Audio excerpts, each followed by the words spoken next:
Substance ఆధారంగా ఉండాలన్నటువంటి నిర్ణయం కీలకమైంది. ఏదైతే గతంలో ఉన్నటువంటి విధానాన్ని తొలగిస్తూ సుప్రీంకోర్టు కీలకమైన తీర్పు వెలువరించింది. మృతుల కుటుంబాలకు గాయపడిన వ్యక్తులకు అందజేసే పరిహారాన్ని నిర్ణయించడంలోని అస్పష్టతలను తొలగిస్తూ మార్గదర్శకాలను వెలువరించింది. ఆదాయపు పన్ను రిటర్న్ ఆధారంగా బాధితుల వార్షిక ఆదాయాన్ని నిర్ధారించవచ్చని justice Sanjay Karol, justice N Koteshwar Singh ధర్మాసనం పేర్కొంది.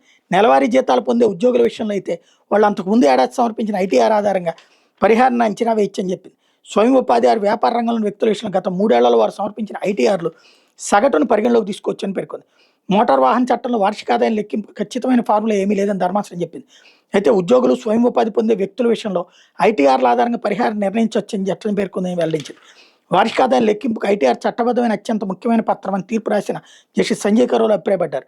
వాహన ప్రమాదాల్లో నష్టపరిహారం నిర్ణయించడానికి దేశవ్యాప్తంగా కొన్ని కోర్టులు తాజా ఐటీఆర్లను మరికొన్ని కోర్టులు గతేడాది ఐటీఆర్లను పరిగణలోకి తీసుకుంటున్నాయని ధర్మాసనం చెప్పింది.